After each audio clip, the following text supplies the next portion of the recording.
আমাদের কোরবানির উদ্দেশ্য যদি হয় সমাজের মানুষের সামনে নিজের ইজ্জত রক্ষা করা, প্রতি বছর কোরবানি দেই, এবছর না দিলে মানুষ কি বলবে, বাচ্চারা কার মুখের দিকে চেয়ে থাকবে, আত্মীয় স্বজন, নতুন আত্মীয় স্বজন কি মনে করবে, এ সকল উদ্দেশ্য যদি আমাদের কোরবানির পেছনে কাজ করে, তাহলে সেই কোরবানি আল্লাহর কাছে মাকবুল বা গ্রহণযোগ্য কোনো কোরবানি হবে না।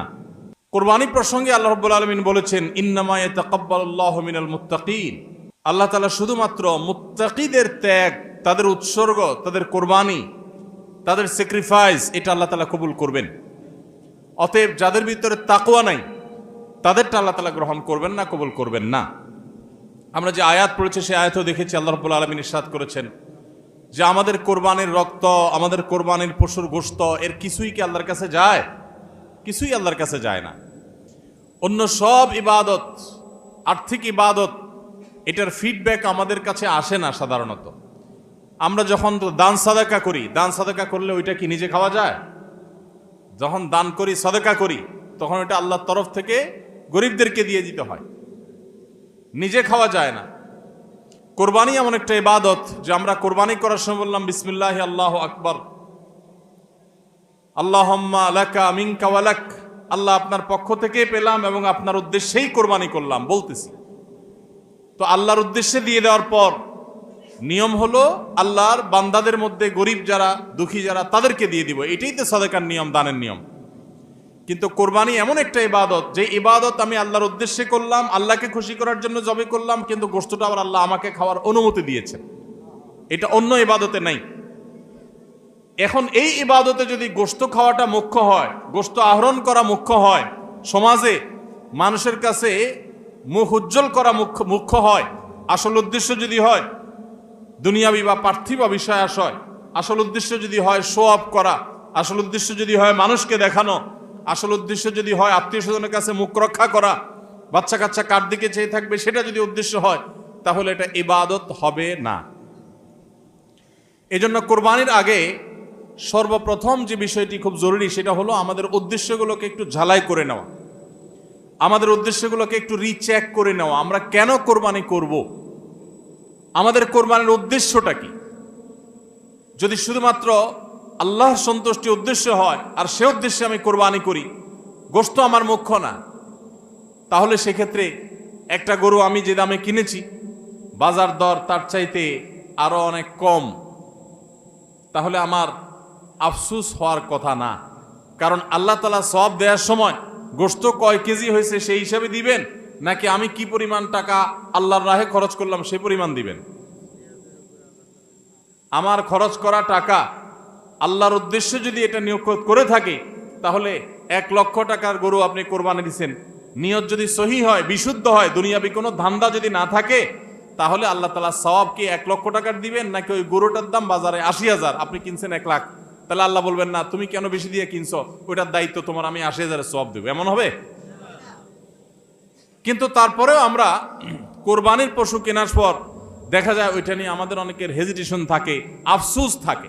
হ্যাঁ, সন্দেহাতীত ভাবে আপনি মার্কেটে যে গরুর বাজারে যে মূলামূলি করে উপযুক্ত ন্যায্য মূল্যে আপনি কিনবেন, অতিরিক্ত দাম কোনো যৌক্তিক কারণ ছাড়া আপনি কসাইকে বা গরু বিক্রেতাকে কেন দিবেন? সেটা দেওয়ার কোনো যুক্তি নাই।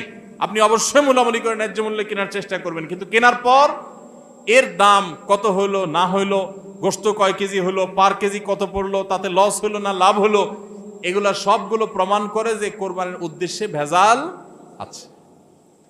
ভাইরা আমার, আমরা কোরবানি সাধারণত বেশিরভাগ মানুষ গরু দিতে পছন্দ করি। এর অনেক কারণ আছে অবশ্য। আমাদের দেশে ছাগল উৎপাদন হয় খুব কম, নানা কারণে ছাগল উৎপাদনের জন্য আমাদের এই দেশ, পৃথিবীর অনেক দেশে ছাগল অনেক বেশি উৎপাদন করা যায়। বৃষ্টি বাদল এবং ঝড় তুফানের দেশে ছাগল উৎপাদন করা নানা কারণে কঠিন, যার কারণে গরু উৎপাদন বেশি হয়, আমরা গরু কোরবানি বেশি করি। এটা দোষের কিছু না, বরং এটা স্বাভাবিক। কিন্তু আমাদের অনেকের হয়তো গরু কোরবানি করার মতো সাধ্য নাই, ছাগল কোরবানি করার সাধ্য আছে। তারপরও দেখা যায় হাওলাত বরাত করে হলেও গরু কোরবানি দেই। কেন? কারণ ছাগল কোরবানি দিলে আশেপাশে মানুষ কি বলবে? এরকম জিনিস আমাদের মধ্যে আছে না নাই? যে এত বড় লোক মানুষ, এতদিন তো জানতাম পয়সা কড়ি আছে, উনি আবার ছাগল কোরবানি দিল, তাহলে চোখ মুখ মানুষের সামনে কেমনে দেখাবে? ভাইরা আমার, তো মানুষের কাছে কি বলবো, মানুষ কি বলবে, এই চিন্তা করে যদি গরুর জায়গায়, ছাগলের জায়গায় আপনি গরু দেন, হাওলাত করিও দেন, তাতে আপনার এই কোরবানির দ্বারা সওয়াব হবে না। ভাইরা আমার, সবচেয়ে বেশি নিয়তের মধ্যে ভেজাল থাকে যেই ইবাদতে, তার নাম কোরবানি। অন্য কোনো ইবাদতে নিয়তের মধ্যে ভেজাল এত বেশি থাকে না, কোরবানিতের মধ্যে নিয়তের ভেজাল যত বেশি থাকে। কারণ কি? কারণ হলো ওই যে কোরবানি করার পর এটার ফিডব্যাক, এটার উপকারিতা, গোশতগুলো, এগুলো সব নিজেই ভোগ করে মানুষ, আপনার কাছে আবার ফিরে আসে। এই জন্য নিয়তের মধ্যে ভেজালের সম্ভাবনা অনেক বেশি থাকে। ভাইরা আমার, আমাদের প্রিয় নবী সাল্লাল্লাহু আলাইহি সাল্লাম তিনি কিন্তু গরু কিংবা ওঁট দিয়ে কোরবানি দেন নাই। এর মানে এইটা না যে গরু বা ওঁট দিয়ে কোরবানি দিলে সওয়াব কম হবে, এটা না। উদ্দেশ্য হলো যে ছাগল, দুম্বা, ভেড়া এরকম ছোট পশু দিয়ে কোরবানি তিনি দিয়েছেন, সাহাবায়ে কেরাম অনেকে দিয়েছেন। এখনকার মিডল ইস্টের মানুষ শতকরা বোধহয় 90-95 জন মানুষ হবে, বা আরো বেশি সংখ্যক মানুষ হবে, প্রায় সবাই, তারা কিন্তু ছাগল, দুম্বা বা ভেড়া এই ছোট পশু দিয়ে কোরবানি দেয়। আমাদের দেশে আমরা বড় পশু অর্থাৎ গরু দিয়ে কোরবানি দেই, সেটার যৌক্তিক কারণ আছে। আমি বলেছি যে আমাদের দেশে গরু উৎপাদন করা যত সহজ হয়, ছাগল উৎপাদন করা এত সহজ হয় না। নানা কারণে গরুর, ছাগলের চাইতে গরুর উৎপাদন বেশি হয়, সেই হিসাবে আমরা করি, ঠিক আছে। কিন্তু যদি উদ্দেশ্য হয় বড় পশু কোরবানি করে আমি বড় কোরবানি দাতা জাহির করব নিজেকে, তাহলে এর মাধ্যমে সওয়াব হওয়া তো দূরের কথা, মানুষ দেখানো ইবাদত করার কারণে শিরকে আসগরের গুনাহ হওয়ার আশঙ্কা আছে। আমার কথা কি বুঝাইতে পারছি? ভাইরা আমার, আমাদের দেশে বাস্তবতা হলো কিছু নেককার মানুষ আছেন, আল্লাহ তাআলা পয়সা করে দিয়েছেন, হালাল টাকা, আবার আল্লাহর উদ্দেশ্যে বড় পশু কুরবানি করে গরিব দুঃখীকে গোশত খাওয়ায়, গরিবদের পুষ্টির যোগান হয়, এরকম নেক উদ্দেশ্যওয়ালা মানুষ আছে আলহামদুলিল্লাহ। কিন্তু এই সীমিত সংখ্যক মানুষ ছাড়া সাধারণত গরুর সাইজ যত বড় হয় নিয়তের ভেজাল তত বেশি হয়। আমি কি আপনাদের বুঝাতে পারছি? সাধারণত গরুর সাইজ যত বড় হয় নিয়তের ভেজাল তত বেশি হয়। সব ক্ষেত্রে এটা প্রযোজ্য না। অনেক নেককার মানুষ আছেন যে গরুর সাইজে বড়, মাশাআল্লাহ নিয়তটাও খালেস, আবার উপার্জনও হালাল, এরকম আল্লাহর বান্দাও আছেন, কিন্তু তাদের সংখ্যা খুবই কম। সাধারণত গরুর আকার যত বড় হয়, এই বেশিরভাগ এই শ্রেণীর কোরবানি দাতাদের নিয়তে ভেজাল বেশি হয়। আপনি ঢাকা চলে যাবেন, গুলশান, বারিধারা, ঢাকার একেবারে এলিট শ্রেণীর মানুষের বসবাস যে সমস্ত এলাকায়, সে সমস্ত এলাকায় দেখবেন এক এক বাড়ির ভিতরে গ্যারেজে বিশাল বড় বড় 3টা, 4টা, 5টা গরু, এক একটা 4 লাখ, 3 লাখ, 5 লাখ এরকম দামের গরু। এই বাড়িওয়ালাদের বেশিরভাগ লোকদেরকে দেখবেন জীবনে এরা মসজিদের ধারে কাছেও যায় না, কিন্তু কোরবানিটা করে মাশাআল্লাহ। কারণ কি? একে তো কোরবানি করে গরিব দুঃখী লাইনে দাঁড়ায় থাকবে, আপনার চেয়ারে বসে বসে গরিব দুঃখীরে কোরবানি গোশত দেব, ভালোই তো লাগে। একটা বাকাওয়াতি জাহির হয়, দানবীর, সেটা জাহির করা যায়, উৎসব হয়, আনন্দ হয়। আমি আগে বলেছি কোরবানি এটা উৎসব, কোরবানি একটা ইবাদত, এটা ইসলাম এবং মুসলমানদের সংস্কৃতি, সন্দেহ নেই। কিন্তু সব কিছুর উপরে ইবাদতের মানসিকতা প্রাধান্য থাকতে হবে। কারণ ইব্রাহিম আলাইহিস সালাম যে কোরবানি করেছিলেন, সেই কোরবানি মূলত আল্লাহর নির্দেশ পালনার্থে করেছিলেন।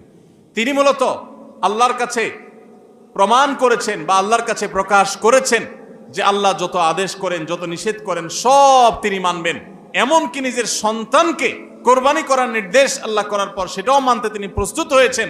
আল্লাহ সন্তান কোরবানি হইতে দেন নাই, কিন্তু তিনি পরীক্ষায় পাশ করে ফেলেছেন। এই কোরবানি আমাদেরকে শিক্ষা দেয় আল্লাহর আদেশ নিষেধ আমার যুক্তিতে ধরুক আর না ধরুক, আমার বুঝে খাটুক বা না খাটুক, আমার পক্ষে যাক আর বিপক্ষে যাক, আমার ভালো লাগুক আর না লাগুক, সর্বাবস্থা আমি আল্লাহর আদেশ নিষেধ মেনে চলবো। এটাই হলো কোরবানির প্রধান শিক্ষা। আল্লাহ তাআলা আমাদের সবাইকে সেই শিক্ষা মাথায় রেখে শুধুমাত্র আল্লাহকে খুশি করার উদ্দেশ্যে কোরবানি করার তৌফিক দান করুন। মেয়ে বিয়ে দিয়েছেন, বা ছেলে বিয়ে করাইছেন, ব্যয়ের বাড়ি থেকে মেহমান আসবে, ব্যয়েরা জিজ্ঞেস করবে ব্যয় কি কোরবানি দিচ্ছেন, একটা ব্যাপার সেপার আছে। তখন যদি বলেন যে ব্যয় সাহেব এবার টাকা পয়সা হাতে নাই, সেজন্য এবার কোরবানি দিব না, তাহলে মুখ থাকে। এই জন্য একটা কোরবানি দেওয়া লাগে। এই কোরবানি কি ব্যয় হিসাবের জন্য হলো না আল্লাহর জন্য হলো? এই ব্যয় হিসাবের জন্য কোরবানি করলে সেটা সওয়াব হবে না, বরং শিরক হবে, শিরকে আসগর। এটাকে শিরকে আসগর বলা হয়। আল্লাহ তাআলা আমাদের সবাইকে আল্লাহকে খুশি করার জন্য কোরবানি করার তৌফিক দান করুন। আল্লাহকে খুশি করার জন্য যে কোরবানি করছেন, মাঝে মধ্যে একটু অ্যাসিড টেস্ট করবেন। অ্যাসিড টেস্ট বলবো, ধরেন আপনি প্রতি বছর গরু কোরবানি করেন, এক বছর হঠাৎ করে ছাগল কোরবানি করেন, ছাগল কোরবানি করেন। আপনি বলবেন এই বছর তাহলে তো গরু গোশত দিতে পারবো না, তো আরো কয়েকটা ছাগল কিনে কোরবানি আরো বেশি করা যায়, তো একজনে একটা বেশি করলে সমস্যা নাই। ছাগল অনেকগুলো কিনে গরিব দুঃখীদেরকে দিয়ে দেন, তারা কোরবানি করে, তারা গোশত খায় ফেলাকে আপনার তরফ থেকে কোরবানি হয়ে যাবে। আপনি একটা ছাগল করেন, দেখেন এটা মানাইতে পারেন কিনা নিজেরই। যদি কোনো অসুবিধা না হয় মানাইতে, তাহলে আলহামদুলিল্লাহ আল্লাহ শুকর আদায় করতে পারেন যে আপনার নিয়তের মধ্যে বোধহয় ভেজাল নাই। আর যদি মনে হয় না প্রতি বছর গরু দেই, এবার ছাগল দিলে কেমনে হয়, মানুষ কি বলবে, তাহলে বুঝতে হবে ডাল মে কুচ কালা নেই, পুরা হি কালা হয়। আল্লাহ তাআলা আমাদের সবাইকে ইখলাসের সাথে, তাকওয়ার সাথে কোরবানির এই আমলটি সম্পাদন করার তৌফিক দান করুন। ভাইরা আমার, কোরবানির সামনে আসছে, এখন থেকে আমরা একটু পরিবারের সদস্যদেরকে নিয়ে বসি, বাচ্চা সহ ফ্যামিলির সব সদস্যরা একটু বসেন, মশওয়ারায় বসেন, পরামর্শ মজলিসে বসেন, বসে জিজ্ঞাসা করেন আমরা আসলে কোরবানিটা কেন করতেছি। গোশত খাওয়া, ফ্রেশ গোশত আহরণ করা, মানুষের সামনে নিজেদের মুখ উজ্জ্বল করা, কি ধান্দা, উদ্দেশ্য কি? একজন একজন করে সবাই মতামত নেন এবং এটা নিশ্চিত করেন যে আমরা আল্লাহর জন্যই কোরবানি করছি। এটা কিভাবে নিশ্চিত করব? একটা তো বললাম যে বিশাল বড় গরু কোরবানি করেন সব সময়, এবার একটু ছাগল কোরবানি করেন, দেখেন তো মনে মানাইতে পারেন কিনা। কারণ আপনি বলবেন ভাই গরু কোরবানিতে অনেক টাকা লাগে, ছাগলে তো অনেক কম টাকা লাগে, তাহলে এই কোরবানি ওইটার চাইতে কিভাবে উত্তম হয়? আমি উত্তম বলতেছি না, আমি বলতেছি যে আপনার নফস, আপনার মন মানে কিনা যে আমি গরুর জায়গায় ছাগল কোরবানি করলেও তো হবে, হবে না হবে না? কেউ যদি ছাগল কোরবানি করে তার কোরবানি হবে কি হবে না? হবে। কোরবানি ছাগলও করা যায়, গরুও করা যায়, বেড়াও করা যায়, দম্বাও করা যায়, মহিষ দিয়েও করা যায়, ওট দিয়েও করা যায়, এই সব পশু দিয়ে কোরবানি করা যায়। অতএব আপনি এবছর একটু ছাগল দিয়ে করেন, বাকি গরু কেনার যে আরো বাজেটের টাকা ছিল সেগুলো দিয়ে আরো কয়েকটা ছাগল কিনে গরিব মানুষকে দিয়ে দেন, ওটা যাতে এলাকা মানুষ টেন না পায়, অন্য এলাকায় দিয়ে দেন। আমরা সুন্নাহ ফাউন্ডেশনের তরফ থেকে সারা দেশে বিভিন্ন জায়গায় জায়গায় কোরবানি করি। অনেক প্রবাসী আছেন, অনেকে ইউরোপ আমেরিকার এমন এমন দেশে আছেন সেখানে কোরবানি চাইলেও করা যায় না, সুযোগ নাই, বা দেশে অনেকে আছেন যে তার হয়তো সে সুযোগ নাই, ক্যাপাসিটি নাই, নানা কারণে সুবিধা অসুবিধা আছে। তো আমরা তাদের তরফ থেকে কোরবানি করে দেশের বিভিন্ন গরিব দুঃখীদের আপনার বাসা বাড়িতে আমরা তাদের ঘরে ঘরে গোশত পৌঁছাই দিই। তো আপনি গরুর বাজেটের টাকা দিয়ে একটা ছাগল কিনে বাকি টাকা দিয়ে এরকম ছাগল কিনে মানুষকে দান করে দেন, জবাই করে অন্য মানুষকে গোশত দিয়ে দেন, এলাকা দিলেন না, মানুষ টের পারো না, তাহলে মনকে মানাতে পারেন কিনা দেখেন।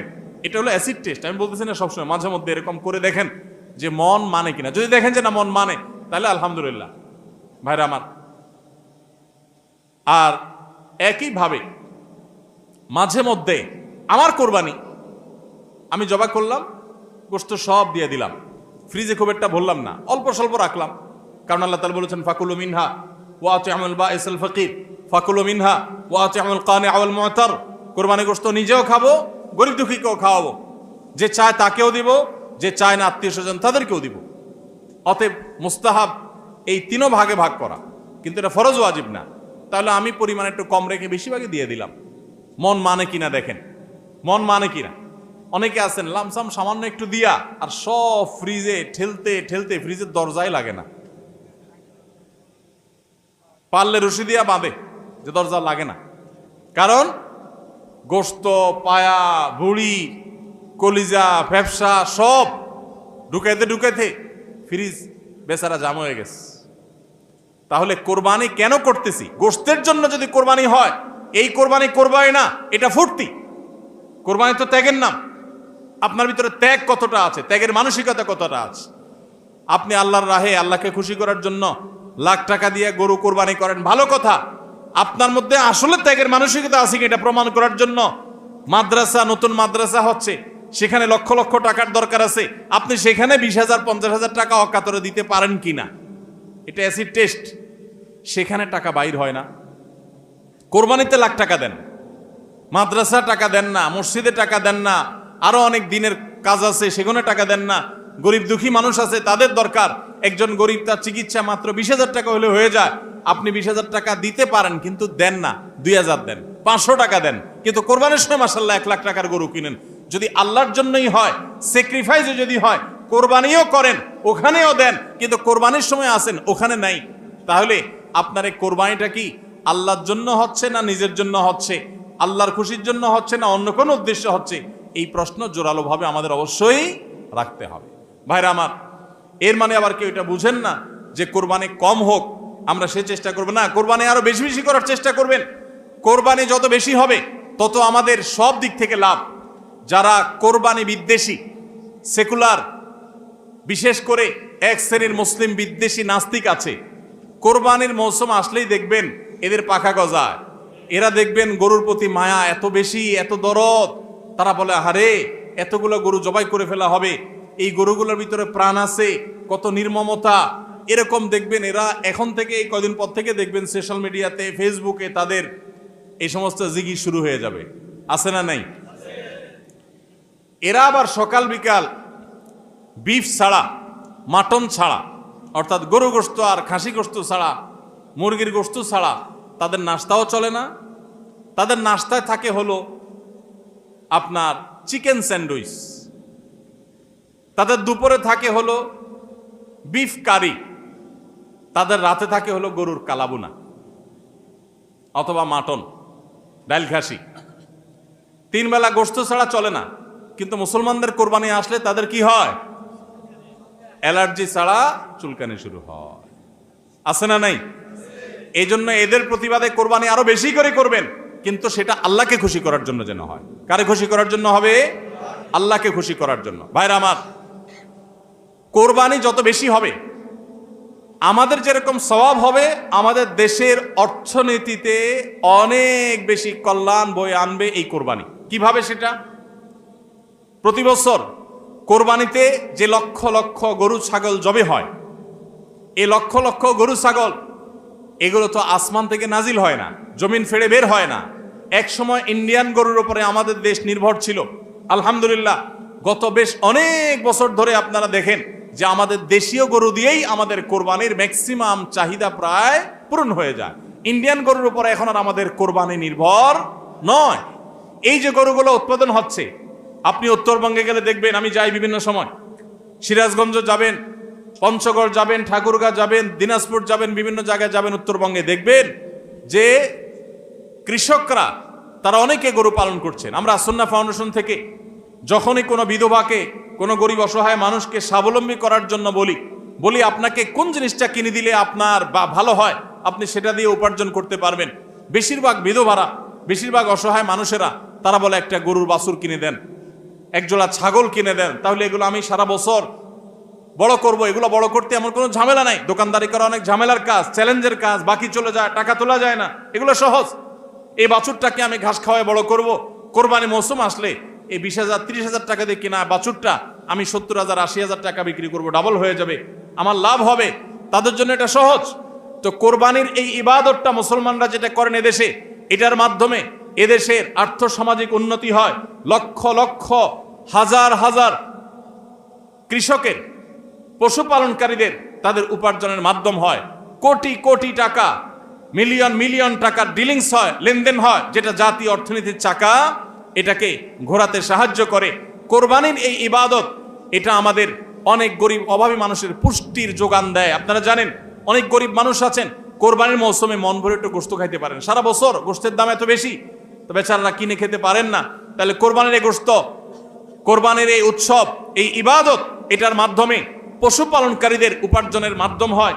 সারা বছর যারা অপেক্ষা করে কোরবানির সময় পশু জবাই করে, পশু বিক্রি করে আবার তারা পশুপালন করবে, এর মাধ্যমে তাদের আর্থিক আর্থিক যে অনটন আছে এটা দূর হয়, তাদের উপার্জনের মাধ্যম হয়। আবার গরিব অভাবী মানুষ যারা আছে, যারা পুষ্টির অভাবে থাকে, পুষ্টিহীনতায় থাকে, তাদের আমিষের অভাব থাকে, তাদের খাদ্যের মধ্যে আমিষ পরিমাণ মতো থাকে না, সেই লোকগুলোর এই কোরবানি উপলক্ষে এক একজন 2 কেজি 4 কেজি 5 কেজি গোশত পাইলে কয়েকদিন ধরে তারা আমিষ খেতে পারে, তাদের পুষ্টির যোগান হয়। ভাইরা আমার, এর মাধ্যমে লক্ষ লক্ষ কোটি কোটি টাকা লেনদেন হওয়ার কারণে দেশের অর্থনীতির চাকা সচল হয়। নানা দিক থেকে এর পার্থিব উপকারিতা আছে। যারা কোরবানির বিরোধিতা করে ওরা বসে বসে ওই মাটন কারি, ওই বসে বসে আপনার বিফ, বসে বসে চিকেন স্যান্ডউইচ এবং বসে বসে তারা বার্গার খাওয়া ছাড়া আর কোনো কাজ তাদের নাই। এদেশের অর্থনৈতিক উন্নয়নের পিছনে তাদের কোনো ভূমিকা নাই। প্রবাসের যে রেমিটেন্স এদেশে আছে, যত রেমিটেন্স আসে, যেটি আমাদের দেশের অর্থনীতির চাকাকে সবচেয়ে বেশি সচল রাখে, গার্মেন্টস শিল্প একটা চাকা আর রেমিটেন্স আরেকটা চাকা, এই 2টা চাকা আমাদের দেশের অর্থনীতিকে মূলত সচল রাখে। সবচেয়ে বেশি বৈদেশিক মুদ্রা আমরা কামাই এই 2টা মাধ্যমে। ভাইরা আমার, আপনারা নিশ্চয়ই জানেন, চাঁদপুর এলাকার মানুষ আপনারা, এই চাঁদপুরে প্রায় প্রতিটা ঘরে ঘরে বিদেশি আছে না নাই? প্রত্যেকটা ঘরে ঘরে প্রায় অনেক প্রবাসী ভাইরা আছেন। এই প্রবাসী ভাইরা যারা আছেন, যাদের টাকায় এ দেশের অর্থনীতির চাকা চলে, তারা ম্যাক্সিমাম মিডল ইস্ট প্রবাসী বা মালয়েশিয়ান প্রবাসী, ম্যাক্সিমাম তারা মুসলিম কান্ট্রিগুলোতে শ্রম দিতে গেছেন এবং তাদের ঘাম ঝরানো টাকা দিয়ে এদেশ সচল হয়। আর এই দেশের আইন, এদেশের নিয়ম, এদেশের সংবিধান, এদেশের সবকিছুর ক্ষেত্রে সবচেয়ে বেশি পোদ্দারি করে হলো ইসলাম বিদ্বেষীরা, আর টাকাটা আনে সবচেয়ে বেশি ইসলামিস্টরা।